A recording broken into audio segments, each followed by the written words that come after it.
Hello everyone, this is before we run the Shattered Throne. I thought we would take some time to talk about some of the gear that I recommend using or taking with you. So, if we look at our current gear set here, we've got the spare rations. It's just the hand cannon I prefer. Anything is great, you know, it's nice. I'm recommending that you take somewhat ranged weapons because the graviton lance is really nice because it does cause this black hole to come in here, and it's good for mid to long range combat, which we're going to be battling all sorts of hobgoblins and other enemies at range. And there will be snipers as well. Telesto is a good gun to have, especially when we're fighting the wizards, as they will have void shields. But lots of things will do. Graviton Lance will be nice if you're a PvP player and you have the Recluse. That does void damage. Great SMG. Of course, you know, I've got these really cool guns. You know, Horror's Least from the Corrupted Nightfall is a really good gun. And the Outlast is really great as well. That's Gambit Prime / Reckoning type stuff. Epicurean from the Menagerie is really good. I got a nice roll with Feeding Frenzy and Backup Plan. Risk Runner is going to be something I highly recommend, especially for the final boss fight and lots of areas throughout.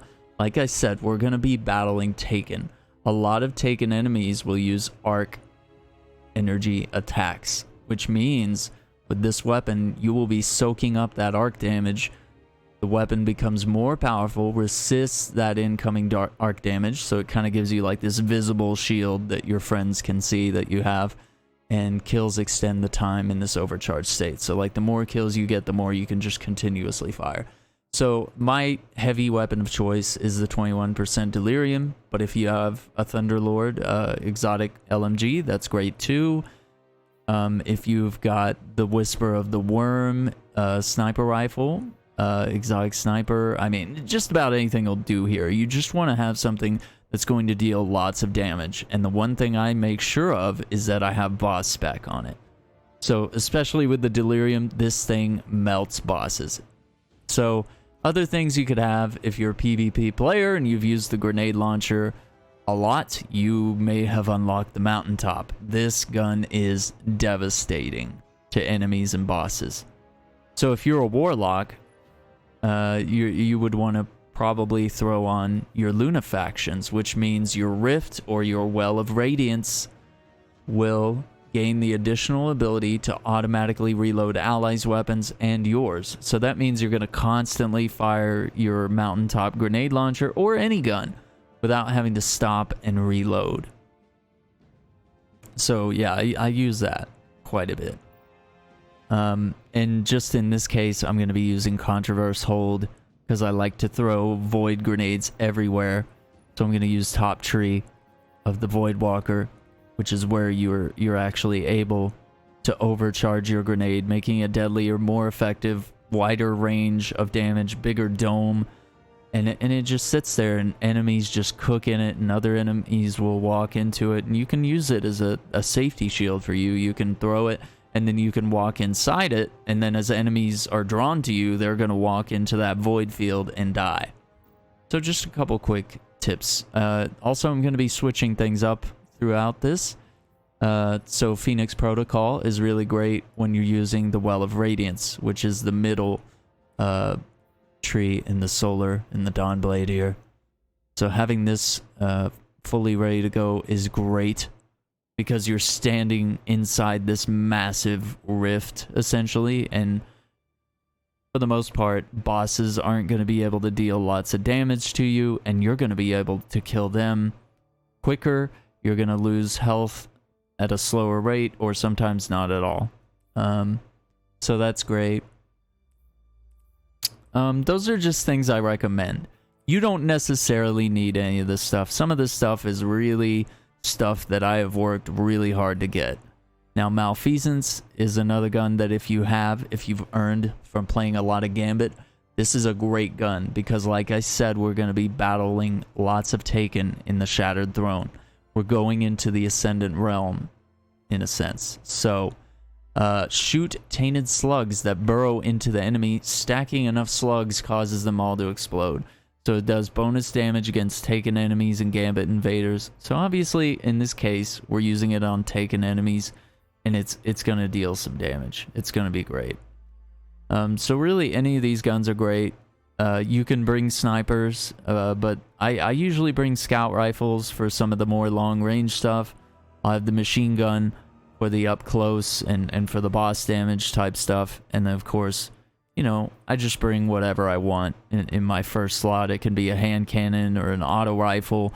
I've brought the breakneck on at certain times. Parcel of Stardust is nice if you want to rush the enemies and hit them with some shotgun pellets. Whatever you want to do. Anything is doable, but I just wanted to show you my loadout so you would be very clear on what I'm doing and what I'm using. So if we take a look at DIM here, I can show you some more possibilities beyond that. So earlier I spoke of the breakneck. This is the auto rifle from Gambit. That's a great choice to have. The Misfit is really cool. Nice little arc auto rifle, which will work quite well.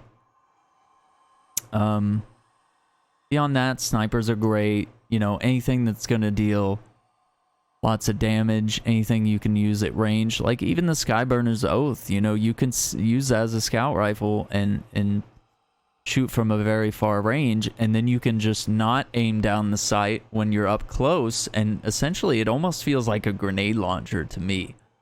So yeah, lots of other guns you can use. The Ace of Spades is going to be great, of course, you know. Bad Juju being out now that we're in the season of opulence. You know, characters should be anywhere between 590 and 750 to be in this activity if you want to really deal some damage. I've got a ton of guns. I got a pretty full vault, and there's lots of cool stuff. So I spoke earlier about the Whisper of the Worm. That's a really good sniper rifle that you could take. I mean, any LMG is going to be great, but and snipers will be great, and Sleeper Simulant.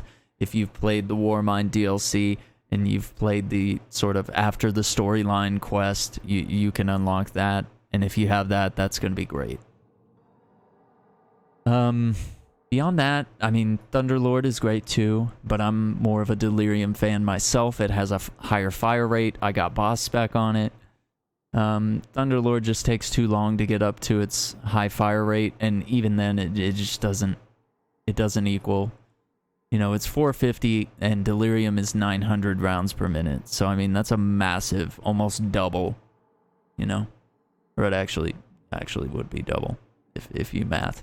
But yeah, and even for the Hunter, like I said, Brittany is running this with me, and a lot of the time she's running Tether to take out the enemy. She's running Tether with Orpheus Rig here, which provides ability energy for each enemy tethered by Deadfall Anchors, which is the top tree of the Void class, and the Mobius Quiver, bottom tree, has more shots. But typically with top tree, if she does that, and then we throw some grenades on a Nova Bomb, or we just kill all the enemies there, it's going to drop tons of orbs, and she's going to be able to get her super back instantly, and she might generate enough orbs that I'll be able to get mine as well. So it's very much a teamwork type thing that we have going there. But later on, she does decide to use Celestial Nighthawk, which this modifies Golden Gun to fire a single high damage shot. Enemies eliminated by the shot explode and grant you super energy. So, for example, the final boss can be one shot with this. The ogres that we fight midway through the Shattered Throne, you could deal a lot of damage with this, but the ogre is pretty tough. He's a tough guy. So he's not going to go down one shot for some reason. Beyond that, with the Titan, things I would recommend, just using more, I would use the long range, like solar supers, just because I don't want to get up close to things like the ogre and the witch. I don't want to be stomping or smashing my shield into them or something like that. I want to be staying back and just throwing hammers if I want to use my super on the ogre or the witch or you know, some of the encounters may call for the other supers, and you can do anything you want. Don't let me dictate anything you do. I'm just giving you personal recommendations of what I've used and what I think is successful, but you can do whatever you want. But line rampants are really great for some of the jumping stuff, just to make things easy, and that's in any activity. I highly recommend these if you have them. But yeah, just use what you got, and, you know, try to set your build to your strengths. For example, if we look at my Warlock here, you know, he's got hand cannon loader. I like to use hand cannons quite a bit. But even if I wear my Solstice gloves, that has pulse rifle loader. So, I mean, if I'm going to be using pulse rifles like Graviton Lance, which to me feels more like a scout now that the 2 rounds fire at the same time, that's great. You know, if I decide to use my Outlast or my Horror's Lease, which is also a pulse, you know, this comes in handy. So just try to have stuff, you know, I have machine gun targeting. I'm making sure that everything I have here, for the most part, is something I use. So make sure you're collecting gear that, you know, hand cannon dexterity. If you're a hand cannon kind of person, then you should have hand cannon related perks on all your gear if that's kind of your main jam. You want to make it easy on yourself, right? Where you're doing really well. I have targeting adjuster on this, so it actually makes the auto aim even better, so that I can just slightly miss the enemy and it'll still kind of just curve that bullet inward, and I'll get credit for it. So that's quite nice. Okay, so that's as much as I can recommend. Just be between 590 and 750. If you're anything below 590, you might consider playing other things. Shattered Throne comes out and in the High Curse in the Dreaming City, and often Bungie will have a message pop up the week before saying, hey, here's what's happening next week in Destiny. And it'll let you know that the Shattered Throne is coming back, and you have all week until the Tuesday reset to get it done.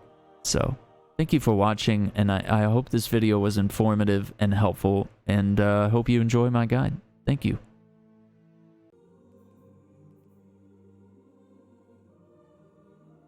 Hello and welcome. This is a walkthrough for the Shattered Throne. We're gonna head over to the Dreaming City, where the Shattered Throne is.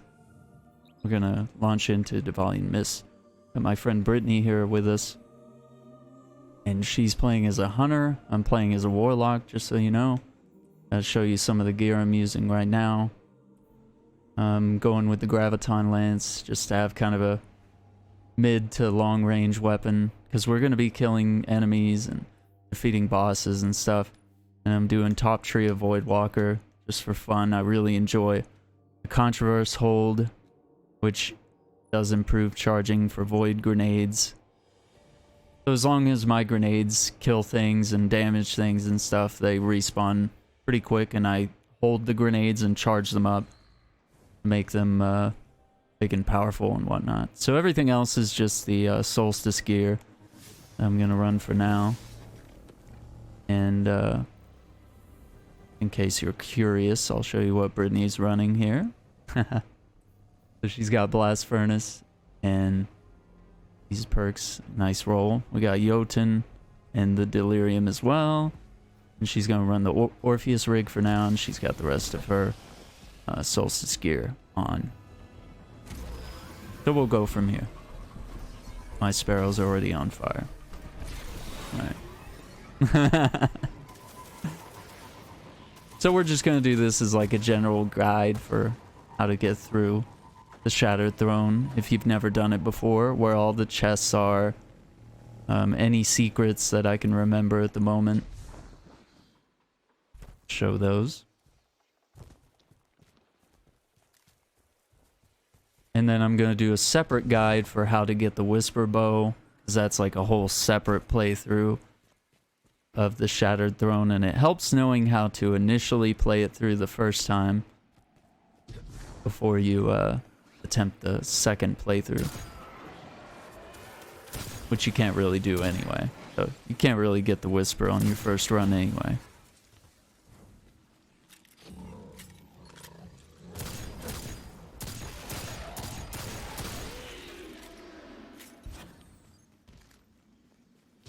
Okay, So we just head straight forward, just like we're going to this orrery here to see the queen.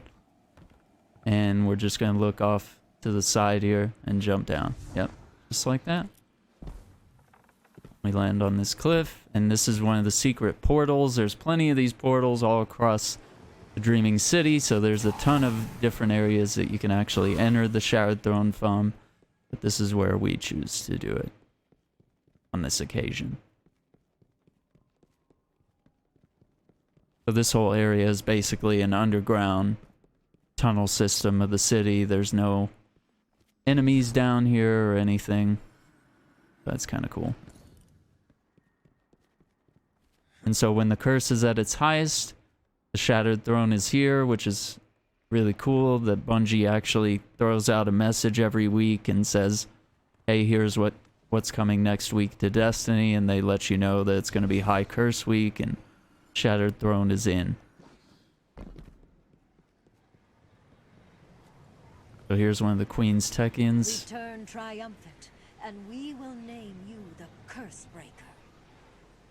Oh, she's gonna call me Curse Breaker. Alright. We just enter right here. If the portal's not here, then it's not High Curse Week.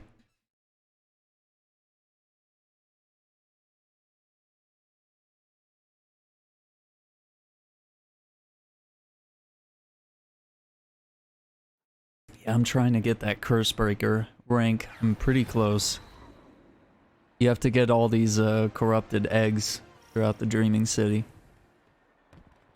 So there's even some in the Shattered Throne, which I've already collected, so that would be very difficult for me to make a video.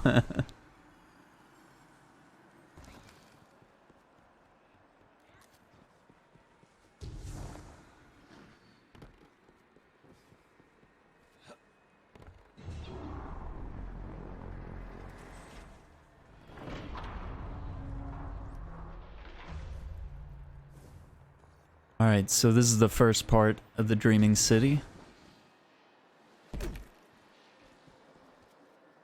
And we're going to be roaming this little sort of city here in the Shattered Throne. And we've got a tower over here on the left and a tower on the right. So those are your landmarks. And then we have this central area right there.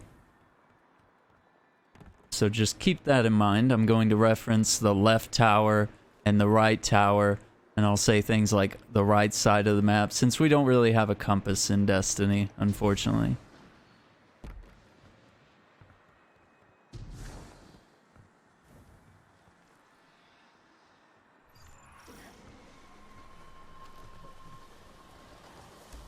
So it's all entirely taken enemies, so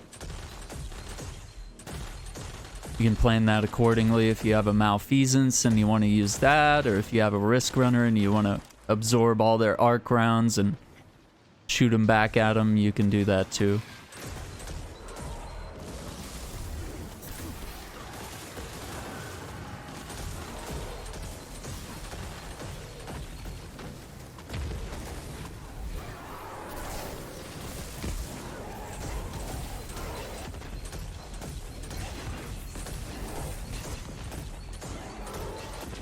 So we're going to have several mini bosses like that guy. They're going to be yellow bar dudes, and we're going to want to kill them. So every time we kill a boss, we're going to see a sigil like this pop up. This is the snake that's in the shape of a figure 8. I usually call it the Infinity Snake. So it helps having nicknames for all these different sigils that you can communicate with your fire team. So straight here in the middle is actually the final area. This chamber will open up and take us into the next area. So it's got the downward bird sigil. So we like to keep that in mind. Okay, so since we got the Infinity Snake, we're going to have to work our way through the Shattered Throne to find it. So we got two stairways, or hallways. This one goes to the left tower. This one goes to the right tower. We'll just go this way for now. Okay, so over here on the right, we got the single fish, is what I call it. And you'll find random enemies all over the place here. And you're just going to want to dispatch them. Cool. And how we know we found the correct sigil is not only by seeing it with your eyes, but you will also see a lot of enemies in the area. So this is the other thing to worry about. Hobgoblins like to hang out on the rooftops, so that's why I warned you to have some sort of weapon with some decent range that you can take those guys out before they get you. And of course you got these phalanxes that are going to knock you off, so be prepared to deal with them accordingly.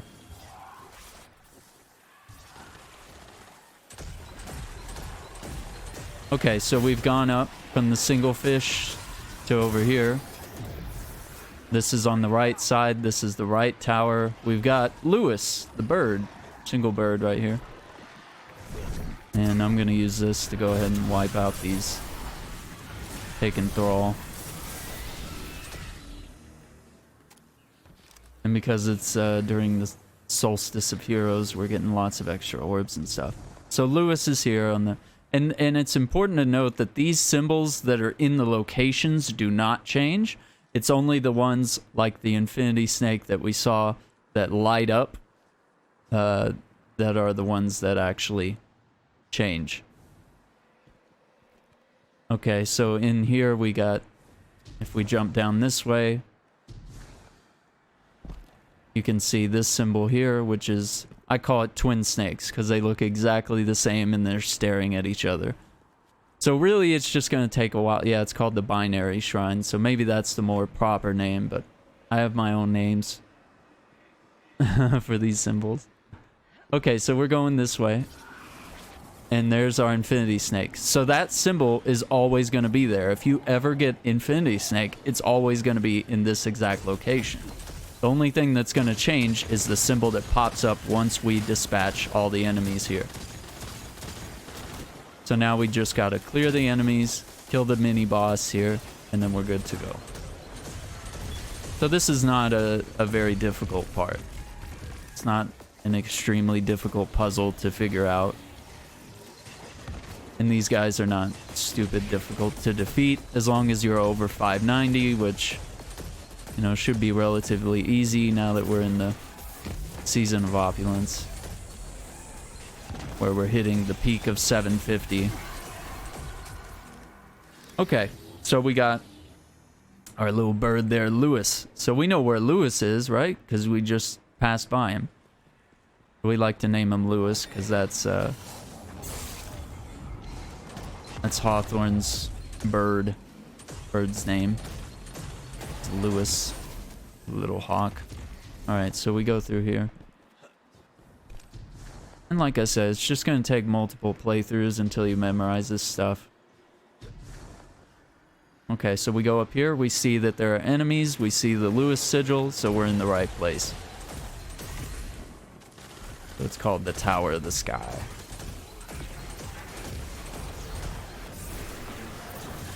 We got the hobgoblin enemy here.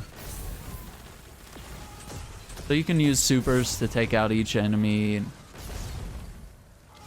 use your heavy ammo and stuff. I like my delirium because it's got boss spec and it melts all sorts of boss enemies really quickly.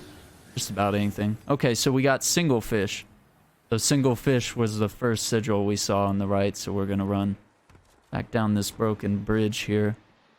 And right there is single fish, and you know, it was just to the right off the entrance where the downward bird was. We got a couple troublemakers right there. And there's snipers everywhere, so we gotta deal with them. The graviton is nice because it's blowing up enemies all over the place. And it's generating orbs.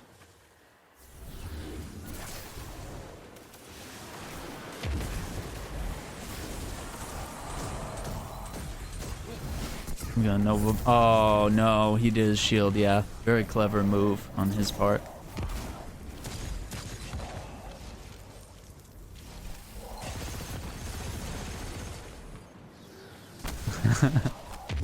That move was like really sophisticated for the AI.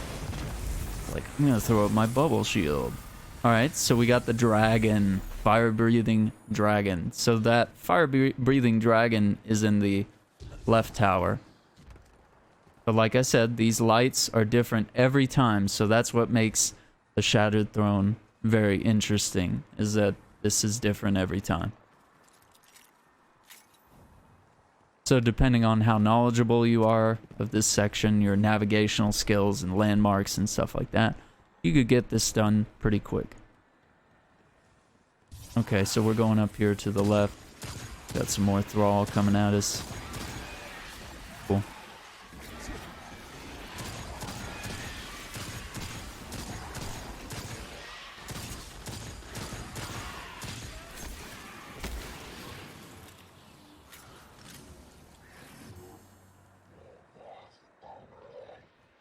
Alright, Tower of the Deep.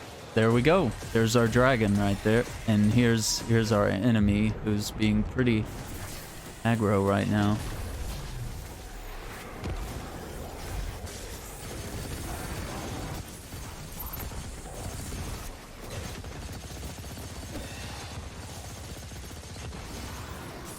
Cool. Okay, so our next symbol is the double fish. Oh, this is good because this one is often pretty difficult for people to find. So we're here on the left side, right? And our tower is right here, which you can hardly see because of the fog, but left tower. And we're just gonna go right here. So we're on the bridge. You can also follow the path from outside of the left tower and go down this path. And it's going to take you to this sort of cave, crevice, whatever you want to call this area. And that's where we're going to find double fish. So this one's like the weirdest one that's tough to find. And you always find an enemy here in the crevice itself, like a boss or a difficult enemy to dispatch. And you're going to want to be very careful about that. You don't want to get ambushed. And there actually is a triumph for doing this solo, and then there's an additional triumph for doing the Shattered Throne solo and without dying. So if you ever want to go for those, you're definitely gonna have to practice this and preserve your life, I guess. We got twin snakes now.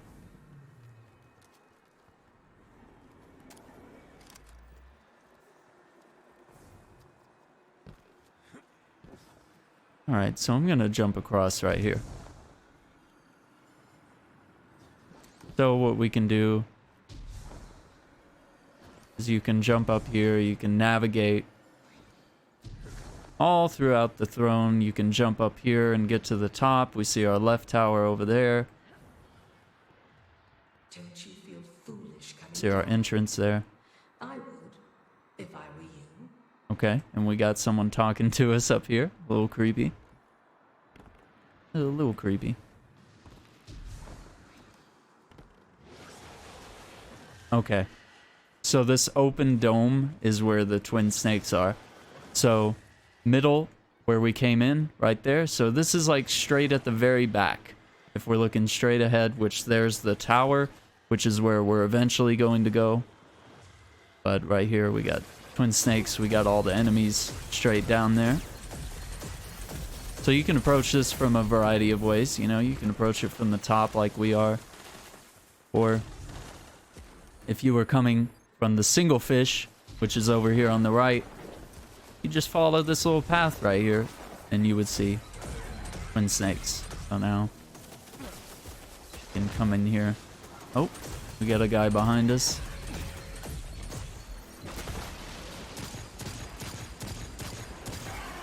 Check him out. Okay, we got an invisible Minotaur as our boss here.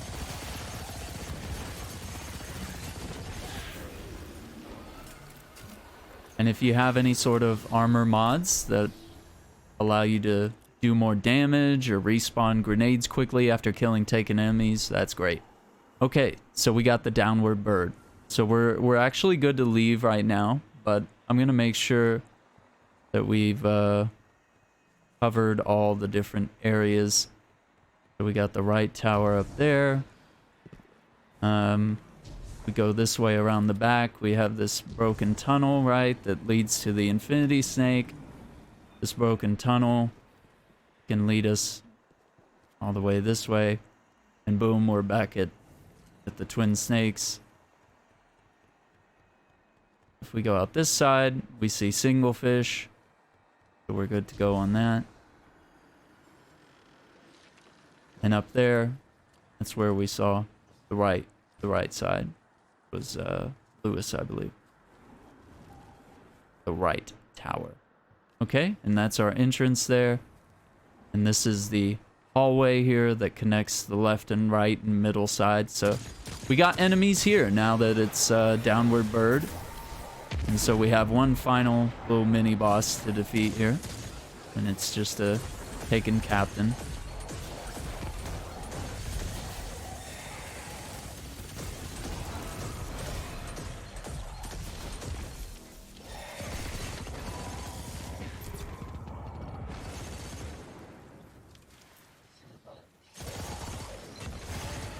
Cool. Alright. And you should get some loot as long as you haven't already played the Shattered Throne this week. I got a chess piece. This often drops Streaming City loot. And the final boss has a chance to drop exotics. Okay. So that's the first section complete. And we're just going to navigate these hallways, start the descent. Okay, so from here, there's kind of an interesting thing you can do. There is lore contained in on this platform here. There's a door that you can go into, that platform right over there. So there's two ways to get to it. You can actually climb along this wall here, and you can make like all sorts of crazy jumps to try to land over there, and then eventually just get on that platform. But I'm going to show you the much easier way to get over there. So we got a lot of enemies down there, so we're going to descend. And this is where you're going to want to have like a fairly ranged weapon, because we're going to be encountering some snipers throughout this area and the next area. But right here we just got a Minotaur and a couple enemies. Get out of the way. Okay, so right here we got to deal with some snipers. So make sure you have, you know, a scout rifle, pulse, sniper rifle, whatever. Whatever you can deal with enemies at a distance with, because there'll be snipers on all these platforms here. And we got a Minotaur up there. So there is also a boss up there that we're going to defeat. But he's no harder than any of the other sort of mini bosses that we've fought so far. So the snipers are kind of hiding from us right now.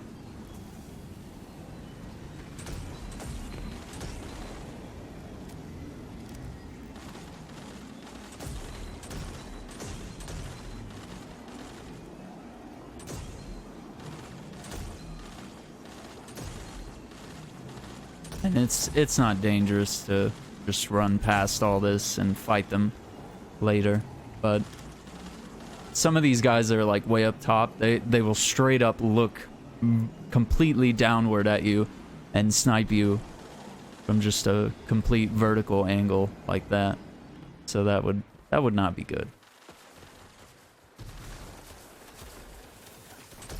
Okay, so we got our Minotaur up there that we're gonna have to defeat as well. And he's really hitting hard. Yeah, so we'll catch him in a minute.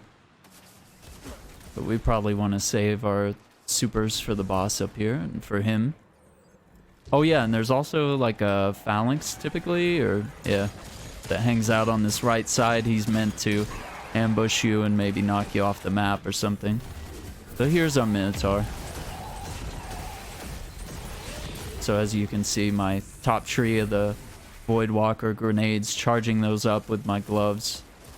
Or even without the gloves.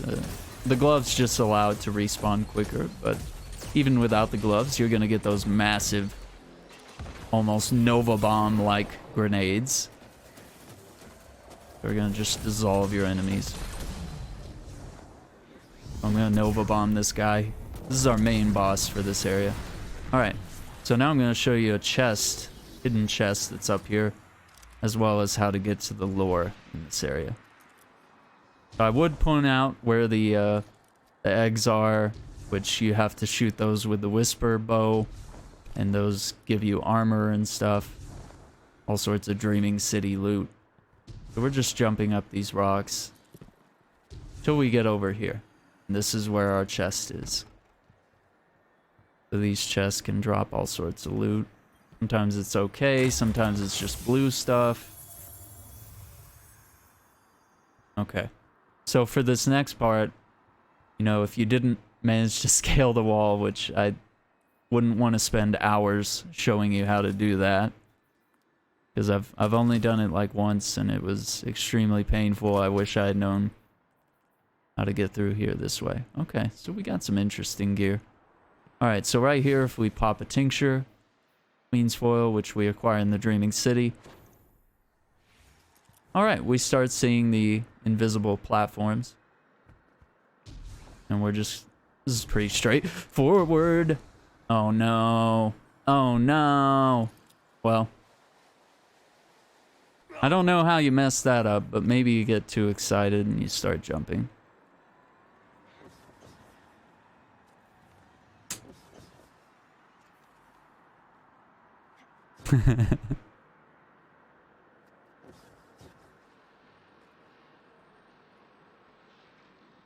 Yeah, there you go. Turn around, look backwards, you got more platforms, yeah.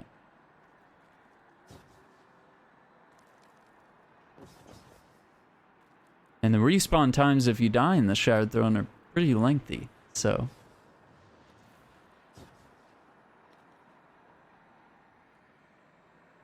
This is meant to be a challenging dungeon activity. Alright, so maybe not be in such a rush and do your terrible glides.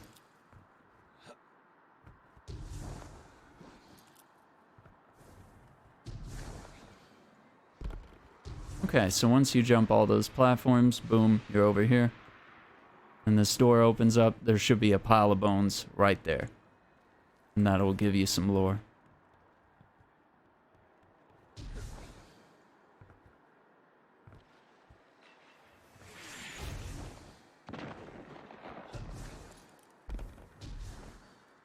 Okay, so you're going to want to keep your long-range weapons for the room here, which is after the boss fight.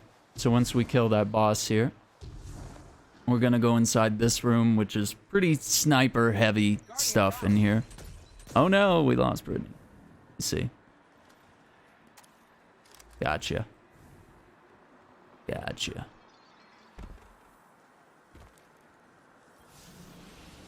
Alright. So this is a good reason to have my scout rifle on me. Or well, this is technically a pulse, but... since it fires those two shots simultaneously, I like to think of it as a scout.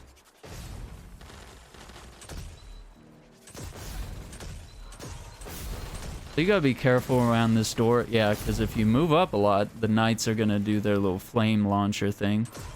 Because we have knights here on both sides.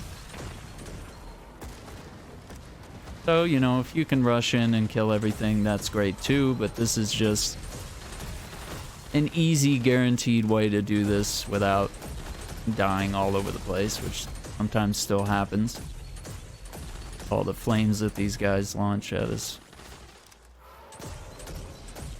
But yeah, this is great for scout rifles and bows and maybe even pulses with a terrible recoil.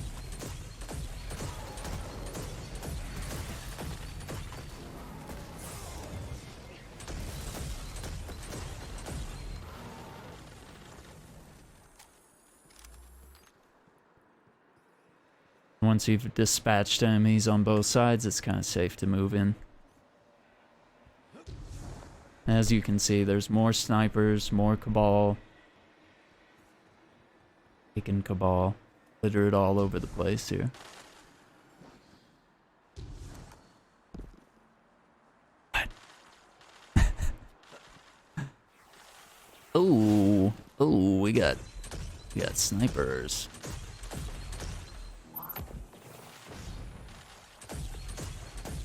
And their range is pretty impeccable. Cool.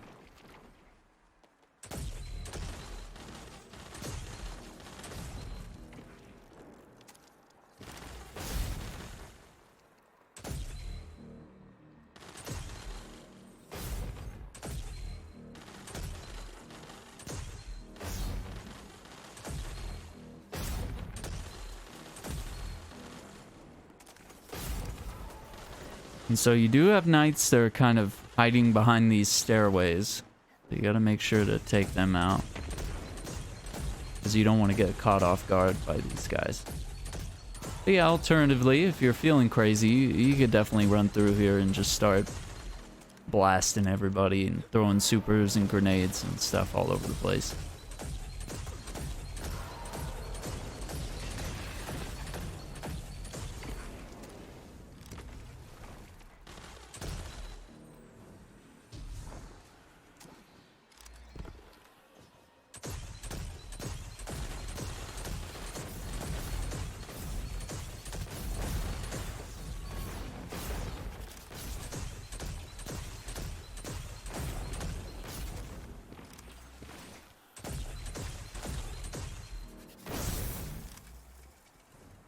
Okay.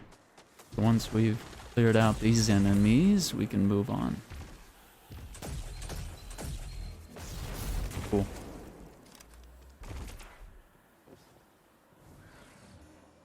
Alright, this is the next room. Call this one the ogre room. We're gonna have a lot of ogres in here.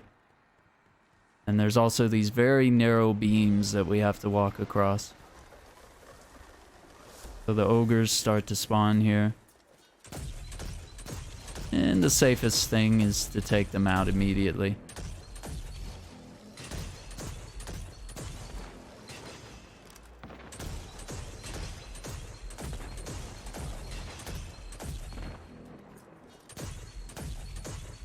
Okay, so I could probably equip something different. Something a little more.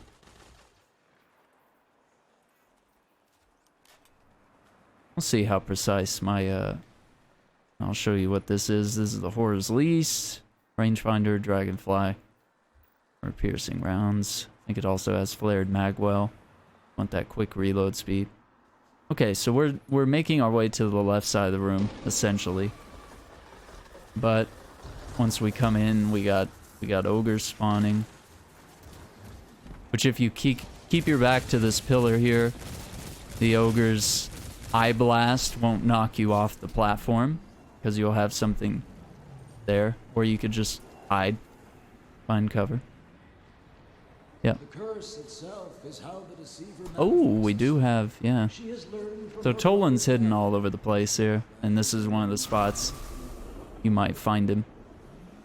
And there's several spots throughout the Shattered Throne that you'll find him. So just be careful here, as there are gaps like this at every intersection, so you don't want to fall in between those. And then you also probably don't want to get hit by these rotating balls around the blight. Want to get murdered by that. Once you try to move up a little bit, you're gonna notice the ogres spawning more blights. As you can see, rockets are the best thing. Quickly dispatch them.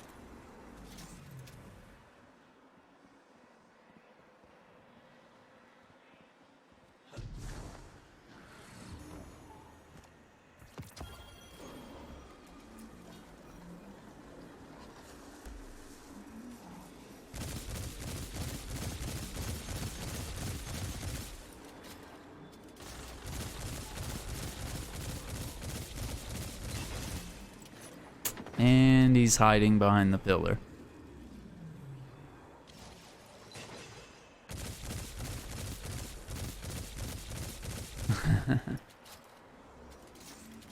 Okay, so now the beams are broken.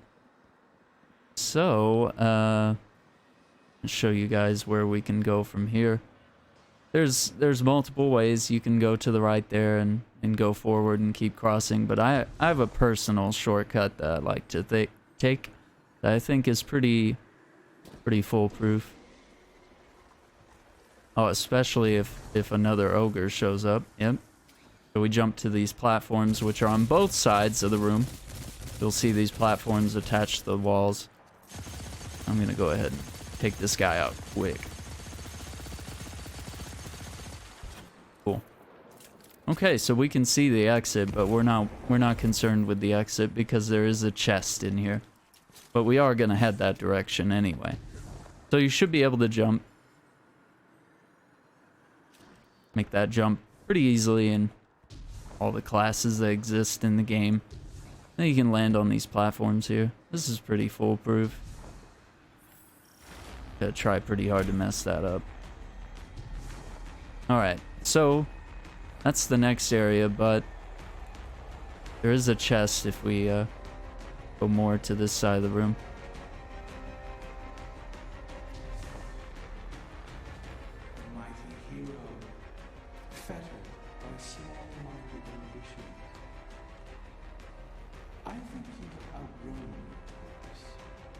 Okay, someone's talking to us. Boom, we got that. So this chest is all the way on the back right side of the ogre room.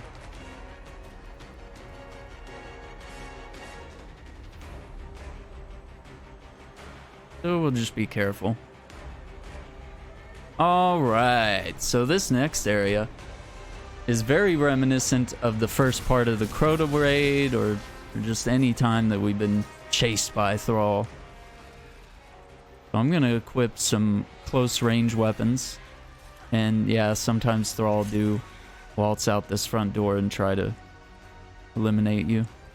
I'm gonna bring a shotgun, I'm gonna bring an SMG, I'm gonna have my delirium still.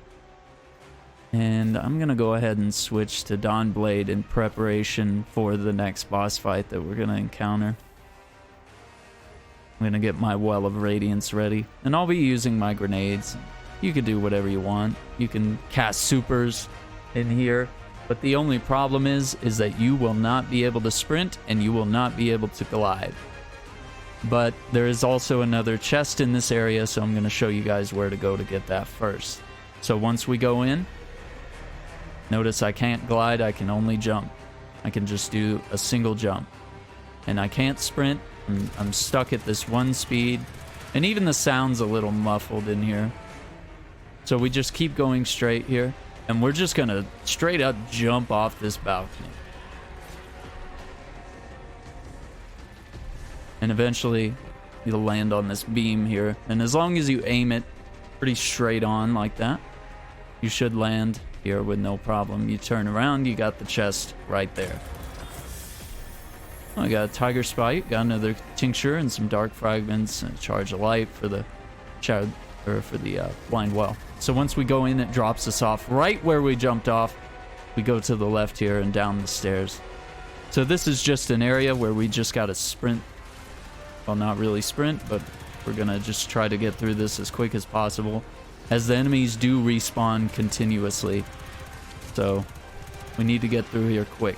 And also, your health does not regen in this area. So any damage you take, you gotta make it to the end. So we cut left right here once we go through the doorway, and then we're gonna cut left again. So you can use supers, you can use a rift if you're a warlock, and you can heal your team. You can do that. So you notice I've been hit a few times and my health is not regenerating. We jump off this balcony and we're home free.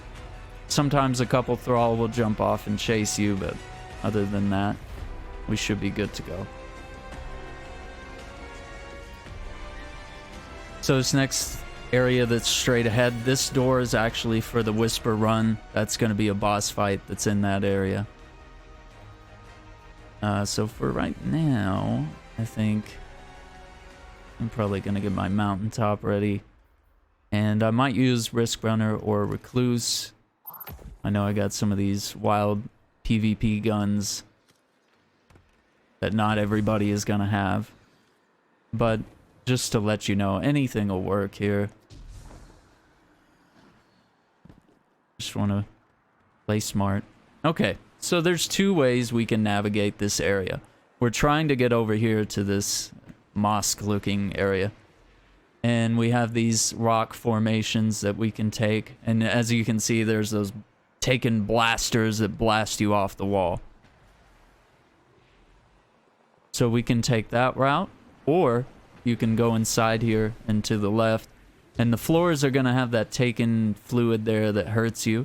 And you can just go straight through here and fight phalanxes. But I'm also going to show you where a pile of bones is in here. Since I still have my ascendants, I'll just quickly try to demonstrate how to get here and get this pile of bones that we found. Pretty difficult to get, because it does have some pretty crazy platforming. Okay, so we got a little shield guy right here. But because he hit me with arc rounds, it powered up my Risk Runner, and I was able to defeat him quite easily. Alright, so once you get up here on this rock, you can turn around, and you're going to see this lady here. And you can jump and land on her head, and that is not as easy as I made that sound. So now we're going to get on these platforms, which are only here if you have ascendants, which I'm going to double check and make sure this isn't going to run out mid-run. Okay, I got 14 minutes, so we're pretty good on that.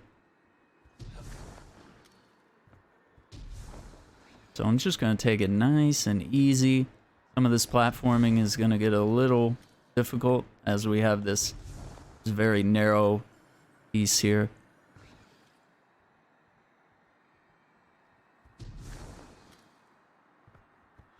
And you want to be careful about landing on ones that are slanted that much, because you saw a slide. I started to slide just a little bit. And you don't want to fall and have to redo this over and over and over. But once we get to this other side, we see these bones of an Ahamkara, which is a dragon in Destiny lore. You're going to see the lore, the bones, right there.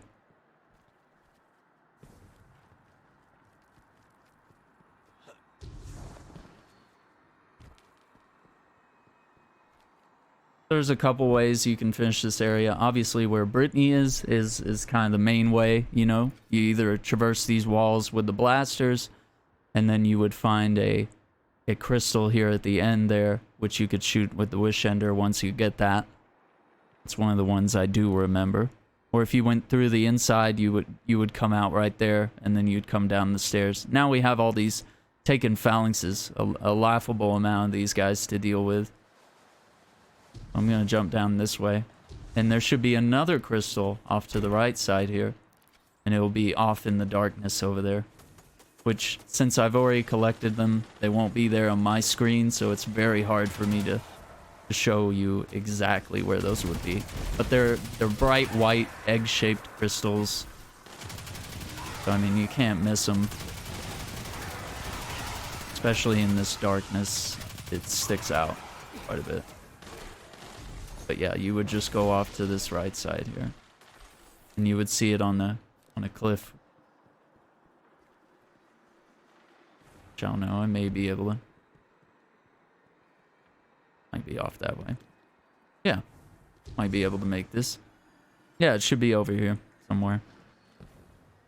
And like I said, you can't miss it. And you shoot it with the Wish Ender bow. It's the only weapon in the game that can damage these things. But yeah, simple enough to get over there. Alright, so we're going to what a lot of people consider the most difficult boss fight here, which is where we're going to fight a big ogre. We can go left or right, doesn't really matter.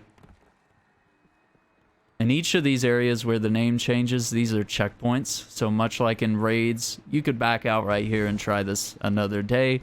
Or if you have trouble and you want to wait, play it with friends or whatever, you can have a max of 3 people here. Alright. So this is the fight. So I'm going to talk about what we're going to do in this area. Because Brittany knows it pretty well and I know pretty well. But we're going to be informative here. So we got these 4 platforms here. So what we're going to do is we're going to have wizards in all 4 sides of this room. So straight ahead is actually the exit to the room. I look at this as a clock face, so I call that 12 o'clock, just like on a clock. Over here to the right, that's 3 o'clock. Down below us, that's 6 o'clock, the bottom of the clock, right? And then over to our left is 9 o'clock.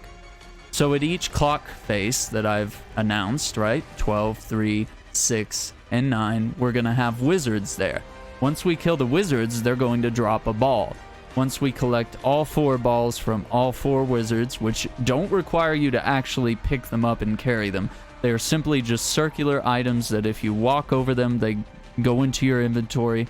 And much like how you're seeing I have Ascendance and an Elemental Charge on the left side of the screen, you will see it there that you've collected certain amounts of that particular charge. And then you'll be able to go up onto one of these platforms and you hold the action button and you're going to slam dunk it into the platform, which is going to take down the ogre's shields. The ogre is going to be in the middle of the room. And then typically what I like to do is drop my Well of Radiance, and then we do as much damage as possible. If you're a hunter, you want to have your golden gun on, and if you have Celestial Nighthawk, that makes things even better. So if you do your golden gun, she's got the bottom tree going right now, because that's just what we do. And that should do massive damage. My Delirium gonna do massive damage because it's got boss spec. But any sort of weapon that you can do massive damage in a short amount of time, any supers that you can do that won't endanger you, like with Titans, I like to use the more ranged supers. With Warlocks, you know, Nova Bomb, anything's great, pretty much, as long as you don't have to get too close, because maybe the ogre might stomp you or whatever. So what we're going to do is when we get down here, we're actually going to clear the arena first before we deal with the wizards. Because with each wizard, there's going to be like a couple snipers, couple little small enemies and stuff that we're going to need to defeat just to make the room safe so that we can do this easily and reliably and in one run. Now, you could just potentially go through this room, killing everything and grabbing the balls from each wizard as you go.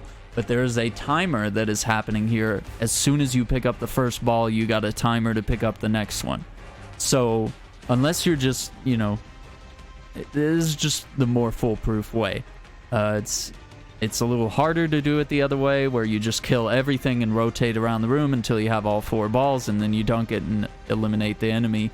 And you, as you can see, there's only 4 platforms, so you only have 4 shots to do this. So if your character is too weak to defeat the boss in that many rounds, then you're probably not at a space where you should be doing Shattered Throne. So like I said, this is typically a 590 plus activity, so you definitely want to be decent level here. Alright, so we're going to go straight here at 6 o'clock, and we're going to take out the enemies, but not the wizard.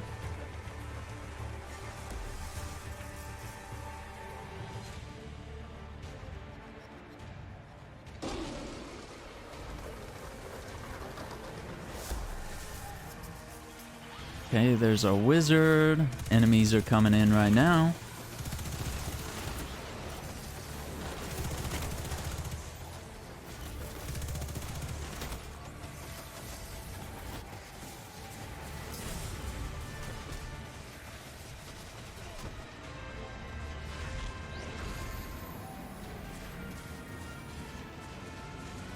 Okay, so we move forward, and we're at 6 o'clock, eliminating enemies, and you can go inside the Vandal's shields and take cover from everything else, but you will be in there with a Vandal, so you want to be a little careful. So I sometimes just go right here to hide. It won't save you, as wizards will eventually maybe work their way around, unless you have a distraction, like a teammate. Which they are very distracted by Brittany at the moment. So we've cleared 6 o'clock and 9 o'clock, so now we're at noon, 12 o'clock, and we're going to get in here, use this opportunity, clear out those enemies, and I am extremely weak right now. Okay, so we've cleared out the enemies at 12 o'clock, so we're rotating around the room clockwise. We're at 9 o'clock right now. This is the 9 o'clock wizard and his enemies.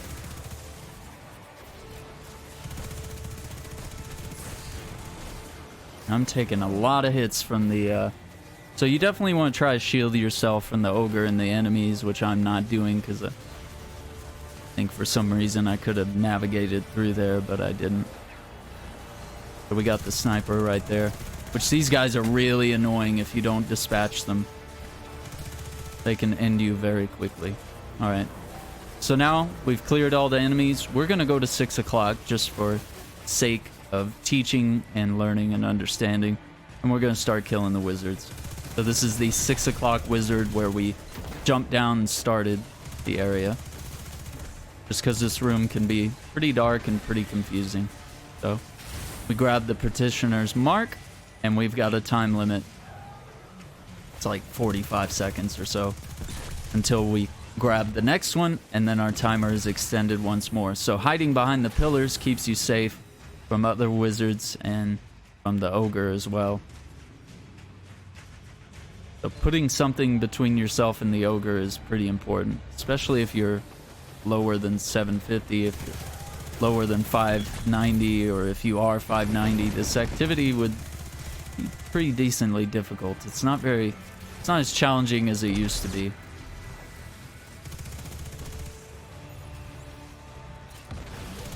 Okay, so we kill him.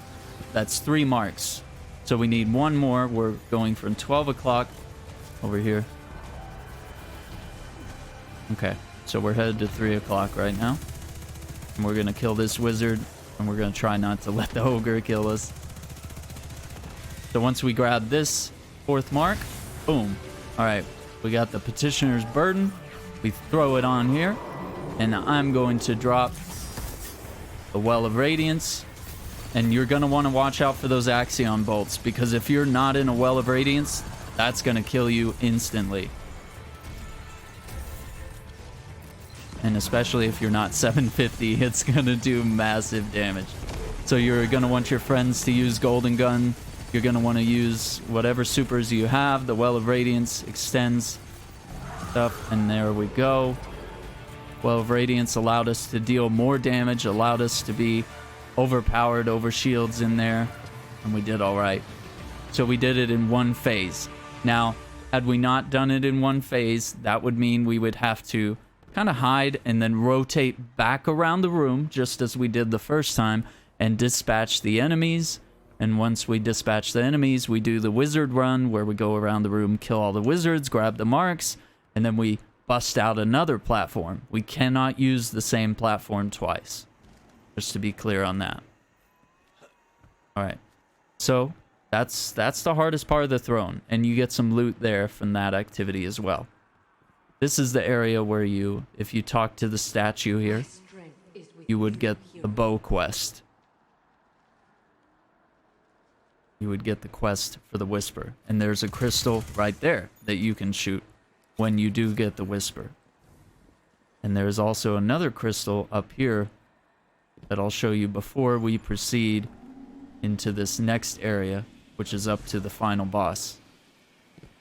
So if we go here off to the right, we got this kind of rocky platform along the edge here. And you should see an egg right there that you can shoot with the whisper bow. There's several of these, but I wish I could show them to you. Be nice if they showed up.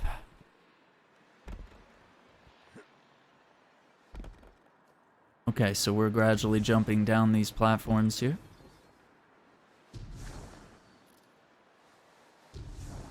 Want to make sure you don't die from fall damage.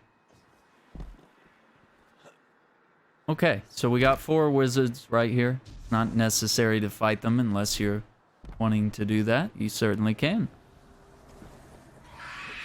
So I'm going to stick with my Well of Radiance, because I think it's pretty handy for the final boss fight.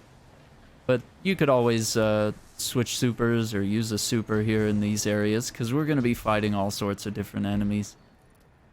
And sometimes, yeah, there's Toland up there. So you can actually go up there. I'll show you how to get up there, and we can actually hear what he has to say. So, we're starting our ascent here. We're just going to have enemies to kill, which, to be safe, we might as well just kill them all. I mean, you can probably just run through this stuff if you're really in a big hurry, but it's safe and it's fun. Kill them all.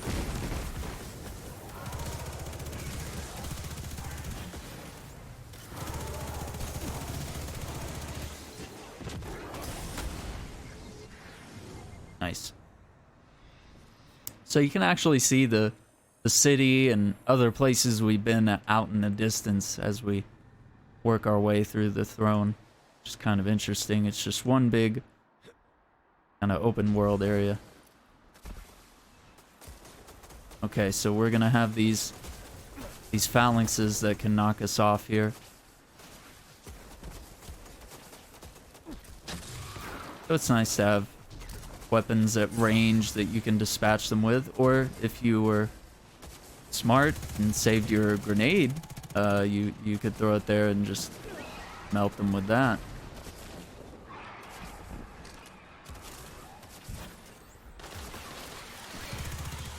It's nice to have grenades for that case. Alright, so once we jump down here, you gotta watch out for this captain.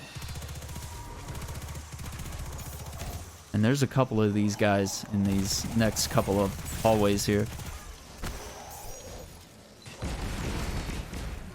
So solar is obviously best. That's what their shields are. Okay, so this should be the room where we see Toland, so we can just jump down right here. Belief in the light is a thin pane of glass between you and the truth, and if you don't shatter that glass yourself, I will shatter it for you. Now, as far as I know, I don't think I can get... I think I can jump that high. Yeah. So, what I'm gonna have to do is just work my way back up, which won't take me long.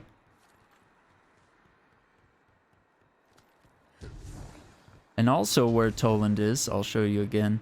There should be a crystal, egg-shaped crystal, that you can shoot in that cylindrical room that he's in. And like I said, if the game allowed me to still see those, it'd be nice to be able to show you exactly where it is. But these are pretty easy to find as long as you kind of know like the general area that they're going to be in. But it would be in one of these alcoves there. It's throughout the room, and it glows bright white, so you're going to see it. Alright. Oh, well that captain just took a trip down. So he's out of our way. We got a couple more to deal with.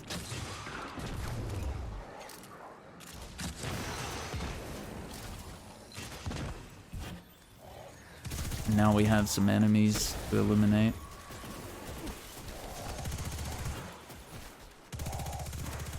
Cool. Alright, so we're working our way up now.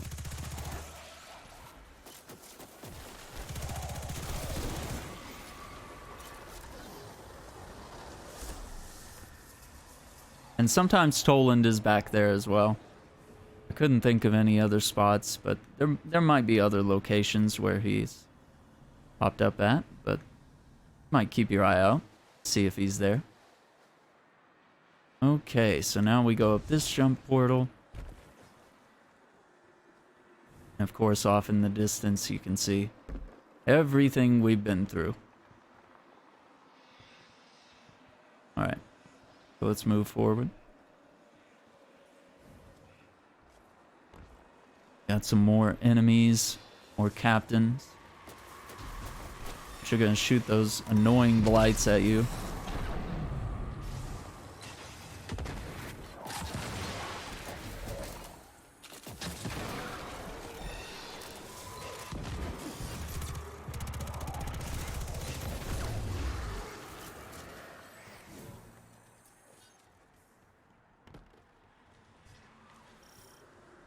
You can glance at where we've been if you look down there.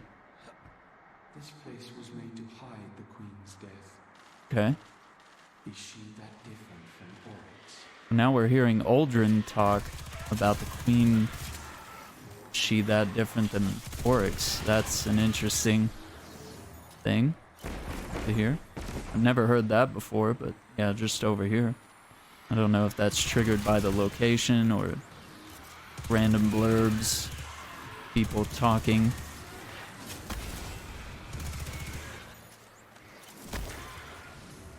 Cool. So now this area might remind you of the Taken Thrall area that we did earlier. You'd be right. But this one, we're allowed to sprint, we're allowed to jump. You know, you have all your tools at your disposal. So I'm gonna actually jump off right here, so just for demonstration's sake. If you can make this jump and land right there on that stair, which is very difficult for a warlock, but as a hunter with stompies on, or as a titan with the lion rampant on, you can easily make that jump. Okay, so now we're gonna go the other way, but that's a shortcut, and I'll show you where that shortcut will take you. That shortcut will allow you to skip this whole next area that we're about to do, which is kind of nice if you don't like doing this area, which has quite a bit of platforming, and it's got those little things that will knock you off the walls that are doing the blasters that knock you off into the distance.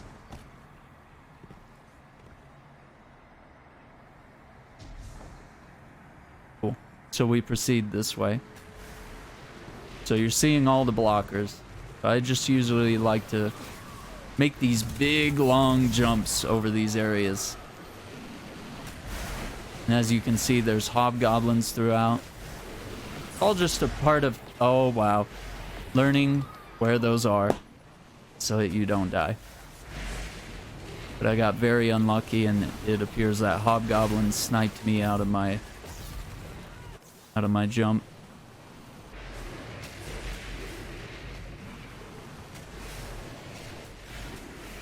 But yeah, just take your time on this section so you become more experienced and just kind of know how to navigate this. You can take it nice and slow and not get hit by all these blaster things.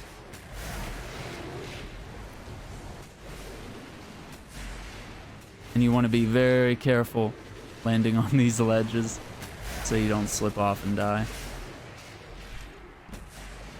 You can stop and take a breath on these platforms. Alright. The last jump, as a warlock, I got a pretty lengthy glide, so that's the end of the platforming bit. There's also an egg right there around the corner that you'll be able to see. You can just shoot it right there. Okay, so this next part, there's actually a chest here. But if you get too close, this jump portal in the middle of the room will pull you in. So I usually go on the very edge of this room, because even walking right there will cause you to get pulled up into that portal. So we're going in here, and there's actually a chest right here which is not showing up for me because I did this half of the Shattered Throne already. So I didn't get any loot from the ogre fight. I don't get to loot this chest, and here's the jump from where the thrall were. If you're crazy enough and skilled enough, have the right gear, you can make that jump. I have not been able to make that on my warlock, although maybe with Icarus Dash, with the Wings of Sacred Dawn, you can double tap it's circle on PS4, it's B on Xbox, it's I believe V on the keyboard for the PC players, to do like your dodge or whatever. V? Or maybe it's F, I don't know. V might be the rift.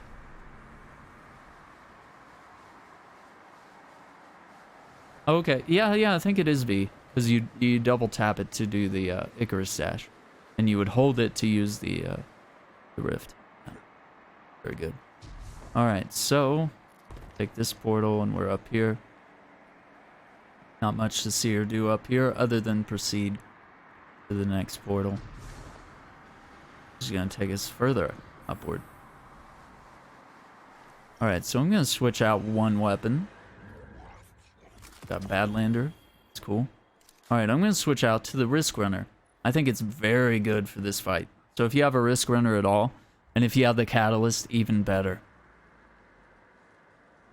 So I got my mountaintop, which is kind of a BS weapon, makes this extremely easy.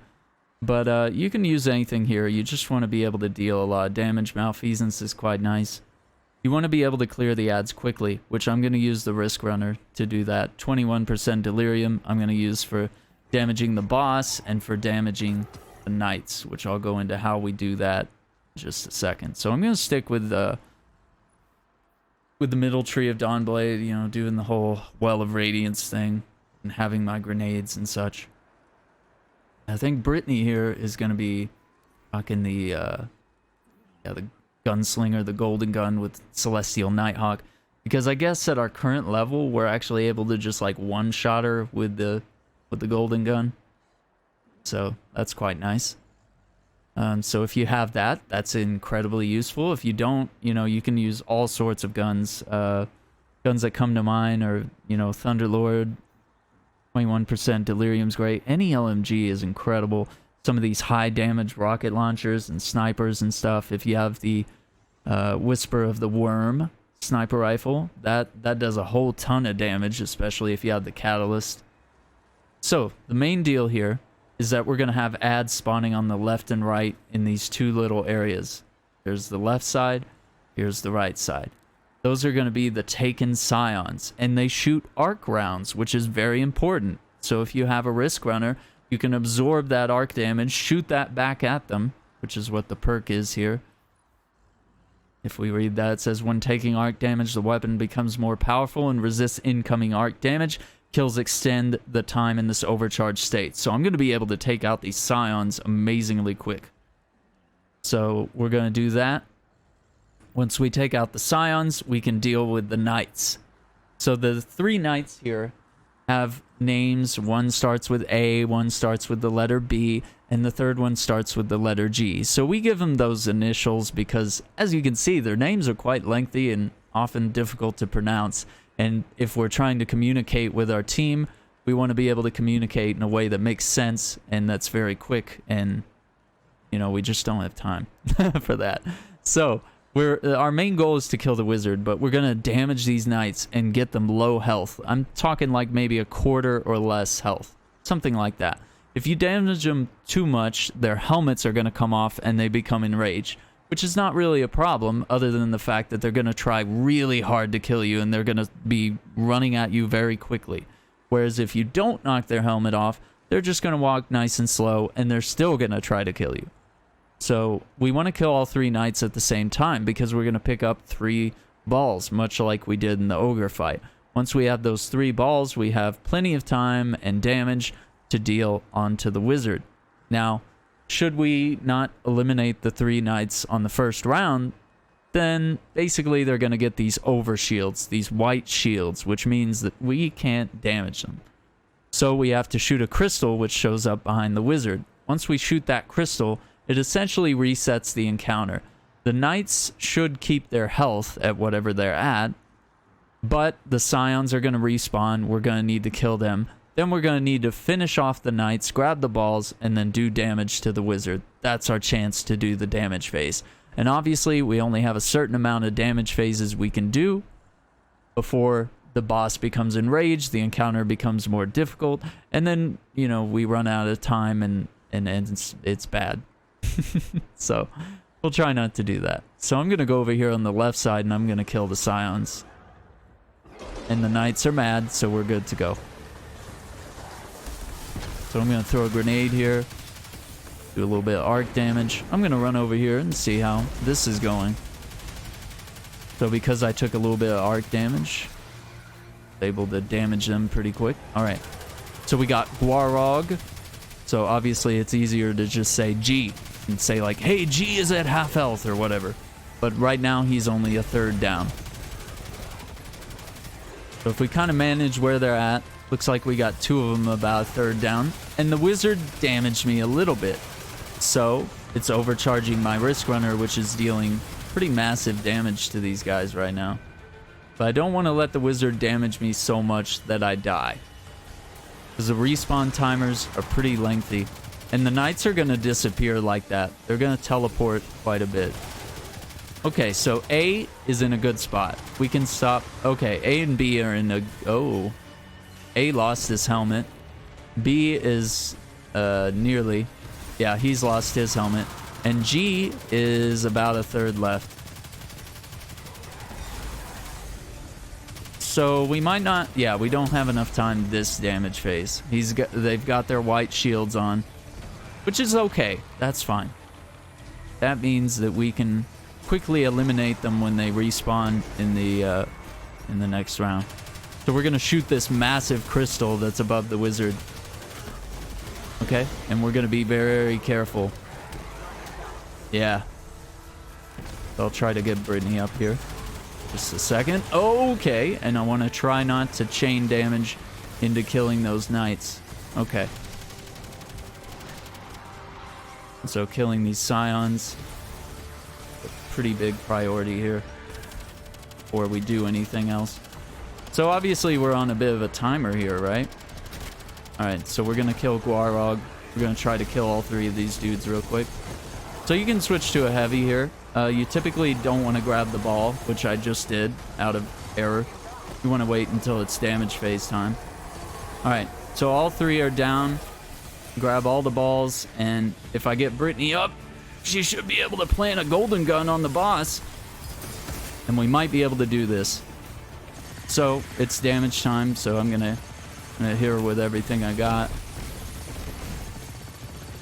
Oh, because she died, she's not actually able to damage. So this is gonna be the old-fashioned way here. Okay, so now we're about to die, so we gotta get in here and cleanse. Okay, so the boss is immune. That was a good damage phase. So if I didn't cleanse at that well in the middle, I'd be dead now. And the boss does kind of rotate around the room a little bit. So if you don't kill her in the first encounter, so we're gonna break this crystal here. And then we're gonna have to kill the scions again, and then we're gonna have to get the knights exactly where we want them again, which is totally fine. Sometimes you can do this in a single phase,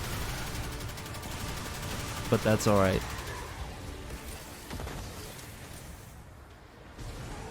Because this used to take us several phases to get this done. So being able to do it in 1 or 2 phases is quite the luxury.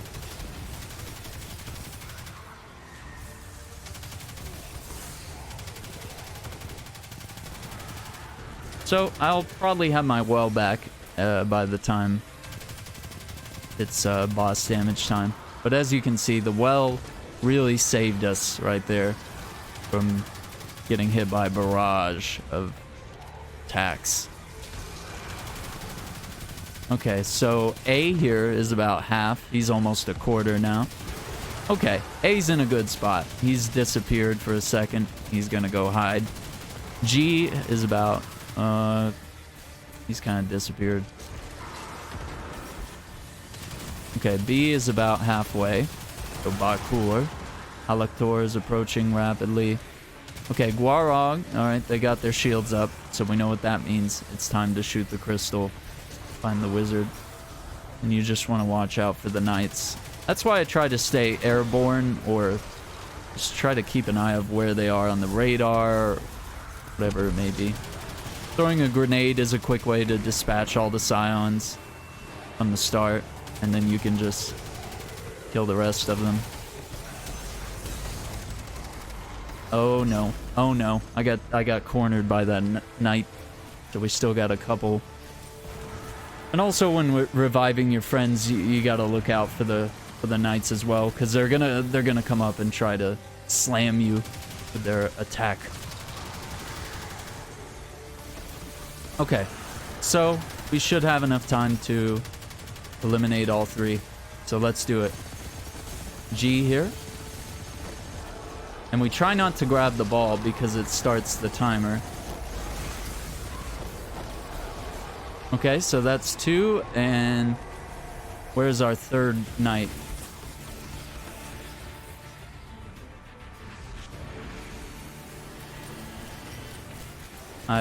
completely lost track of the third knight. Oh, we got all 3. Okay, so now we damage her. Yeah, and 1 golden gunshot. There it is. She's dead. Perfect. And that's how you do it. That's the whole Shattered Throne. And you get another item drop there. It could potentially be a legendary. And Brittany just did part of the quest for the Izanagi's Burden. So she got some cool, exotic looking stuff.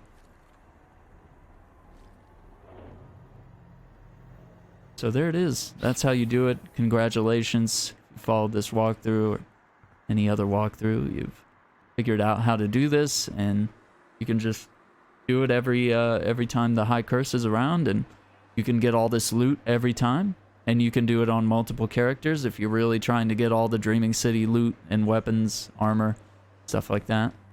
This is just another quick way to level up, and there's certain quests that require you to do Shattered Throne. And of course, for the armor here, you need to do Shattered Throne with 2 players to masterwork your Solstice gear here, which this is the 2019 Solstice of Heroes here. That's that gear. Alright, well, thank you for watching, and have a great one.